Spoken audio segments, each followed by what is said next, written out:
तर आपण एक आता गेम खेळणार आहोत, नेव्हर हॅव आय एव्हर. यामध्ये तुझ्यासोबत ज्या गोष्टी घडल्यात, नाही घडल्यात, ह्या का घडल्यात, का नाही घडल्यात, ह्या तुला सांगायच्या आहेत. ओके. तुझ्या फेमस असण्याचा कधी फायदा उचललायस का? मी शॉपिंगच्या ठिकाणी खूप बार्गेन करते आणि त्यांनी मला स्वस्त द्यावीत ती गोष्ट. त्यावेळी मी त्यांना मास्क काढून दाखवते, भैया आपने मुझे पहचाना का, मैं वो यूट्यूबर हूँ यार, सस्ते में दे दो यार, मैं क्या ऐसे कर रहे हो यार, मैं कैसे आ जाऊंगी फिर आपके शॉप पे, फिर से क्यों आऊ.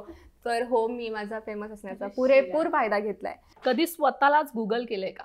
एव्हरी टाइम की मी गुगलवर दिसतीये का, आणि काय लोकांनी काय लिहिलंय माझ्या बाबतीत, आणि काय माहिती आहे लोकांना. कारण लोक जर मला गुगल करतात तर त्यांना काही इन्फॉर्मेशन पोहोचतीये माझी.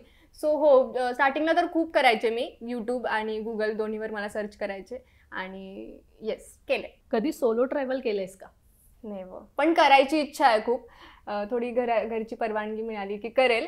आणि थोडंसं आता फेम असल्यामुळे खूप अवघड आहे हे करणं. मला असं होतं मी आधी का नाही केलं, पण येस करेल, लवकरच करेल. कधी भूत पाहिलाय का, किंवा कधी असा हॉरर एक्सपिरियन्स तुला आलाय का? येस. सो मी सिरियल करत होते मध्यंतरी मराठी, आणि त्यावेळी मी ठाणे टू पुणे असं ट्रॅव्हल करत होते. आणि मी अशीच ट्रॅव्हल करायची, कारण माझं ऑफिस असायचं आणि मी रात्री 3ला वगैरे निघायचे आणि पहाटे 7-8च्या दरम्यान मुंबईत पोहोचून लगेच सेटवरती आणि शूट आणि लगेच रिटर्न, कारण राहायचं वगैरे असं काही माझी सोय नव्हती. सो त्यावेळी जेव्हा मी 3 वाजता वगैरे घरातून निघायचे ना, तेव्हा एका सुमसाम रस्ता म्हणतो ना आपण, त्या रस्त्यावरती माझ्यासोबत किस्सा झाला होता की मी अशी निघाली होती की मला जरी लोकांनी पाहिलं, गाडी मी जेव्हा चालवते स्टेशनपर्यंत जायला, तर मला मुलगा वाटायला पाहिजे. असं असतं की मी मुलगा वाटायला पाहिजे. सो असं स्कार्फ वगैरे, शर्ट वगैरे घालून मुलगा वाटायला पाहिजे म्हणून अशी गेली, आणि असे मिरर सेट केले होते दोन्हीकडे की मागून कोण कुठपर्यंत येते वगैरे आपल्याला दिसलं पाहिजे, कारण एवढा अंधारे 3 वाजलेत रात्रीचे.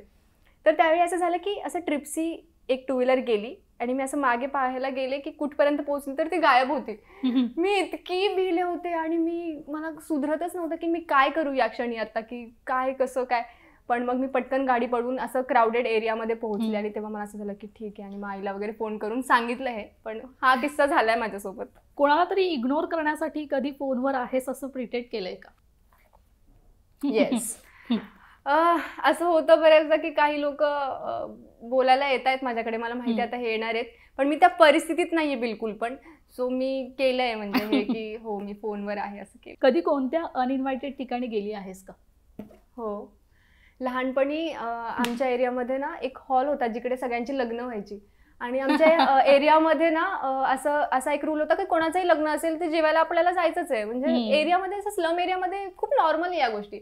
तर त्यावेळी प्रत्येक वेळी आमचं असं असायचं की आमचा मैत्रिणींचा ग्रुप असायचा की लग्न आहे, चला जेवायला जाऊ. सो खूप वेळा, एकदा नाही खूप वेळा जेवायला फ्रीमध्ये गेली आहे. कधी काहीतरी कांड करून बहिणीवर नाव टाकलेस का? प्रत्येक वेळी. ऑब्व्हियसली बहीण त्यासाठीच असते. आता सांगू नाही शकत, नाही तर भांडणं होतील घरी. तुझ्या कर्ली हेअरवर कोणत्या मुलाने कमेंट केली आहे का? हाँ, म्हणजे खूप लोकांनी, चांगल्या तर खूप लोकांनी, की यार बहुत अच्छे हेअर आहे तेरे, खूप चांगले हेअर आहेत, आम्हाला पण हवेत यार, कितने सही आहे, कितने नॅचरल आहे. तो खूप वेळा. कधी कोणत्या मुलाला इम्प्रेस करण्याचा प्रयत्न केलायस का? नेव्हर. नाही, गरज नाही पडली त्याची.